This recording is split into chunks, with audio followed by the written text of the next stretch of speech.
my name is Chen. I'm a new addition to MarketX Ventures.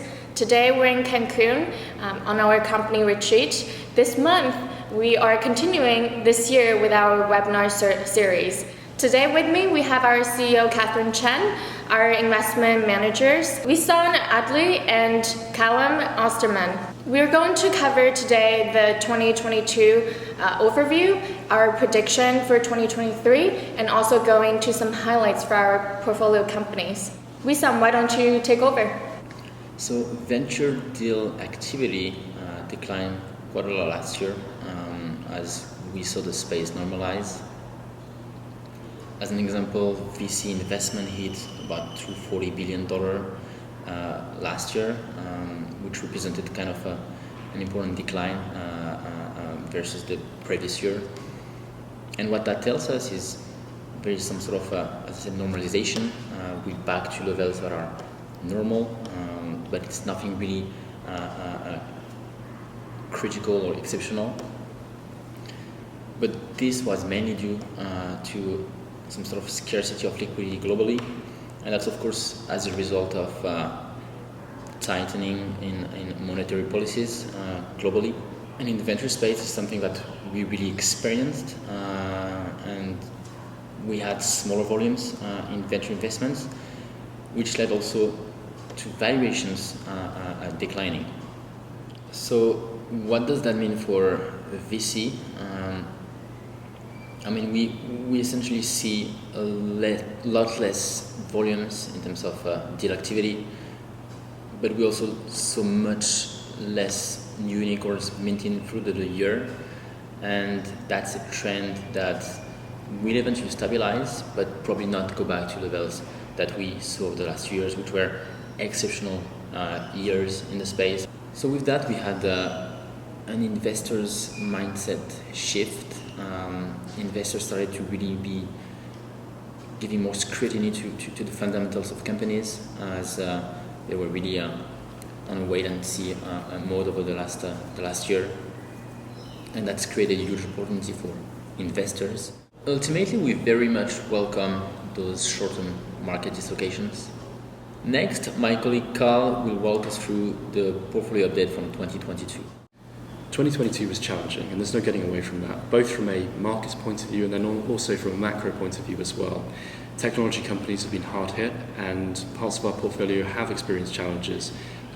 We've got examples such as Klarna, companies who've experienced more challenging fundamentals as consumers are increasingly burdened by both higher inflation, which reduces their disposable income for buy now, pay later products, and then also increased credit loss provisions on the existing loan book as well. All of these challenges, we believe, have been addressed somewhat by existing management, and we're also encouraged by more positive kind of growth trends in certain markets such as the UK going forwards.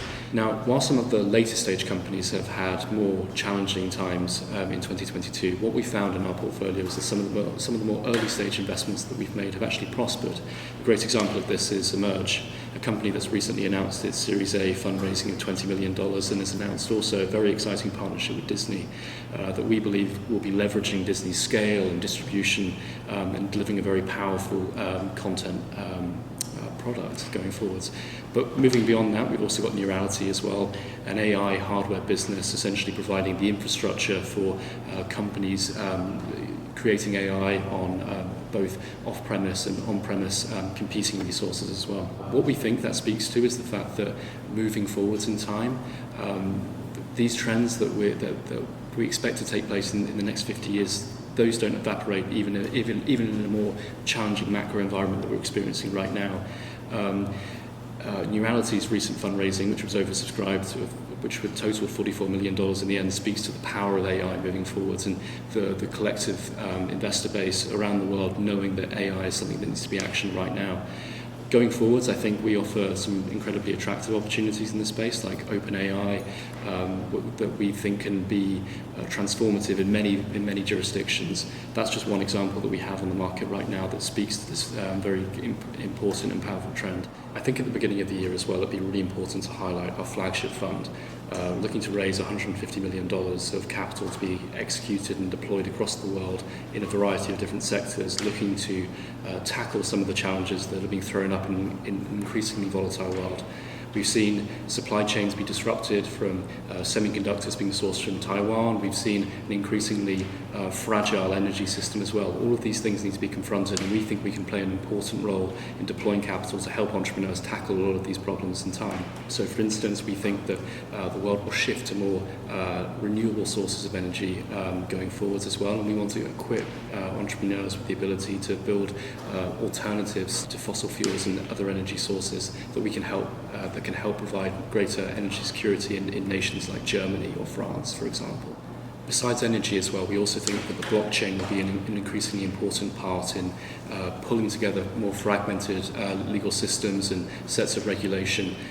We've got examples of companies that provide interesting software to help bridge increasingly disparate legal systems for managing letters of credit, for example. So next we'll be handing over to Cathryn Chen, our CEO, and Cathryn will be giving an insight into what she thinks will be the outlook for 2023. Thanks, Cal.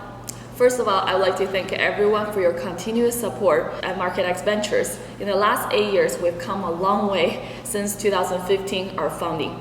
Starting as a Silicon Valley company, we expanded to Asia, Middle East, parts of South America, and also Africa. I cannot wait to tell you more about what we have in store for you in 2023. As my colleague Cal and Wissam has mentioned, we've gotten deeper into AI and also deep tech. What I'm super excited to tell you about is the global opportunity that's in front of us. Many people have invested in their domestic markets.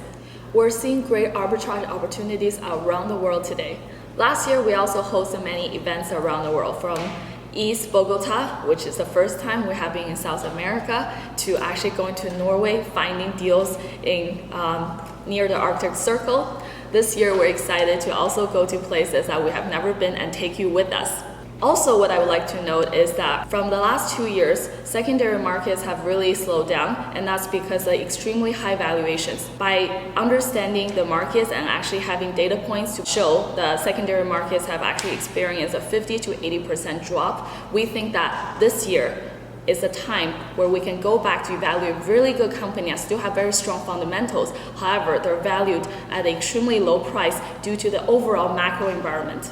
Without further ado, I would love to also introduce you to my colleague Christian, who is going to tell you more about MarketX Special Opportunities Fund. Hello everyone, my name is Christian Leon and I'm the head of investor relations here at MarketX Ventures. Given everything said today from our investment team, the sharp correction in private markets has created attractive entry points into high quality companies. And quite frankly, this is the most excited we've been about venture capital in many years.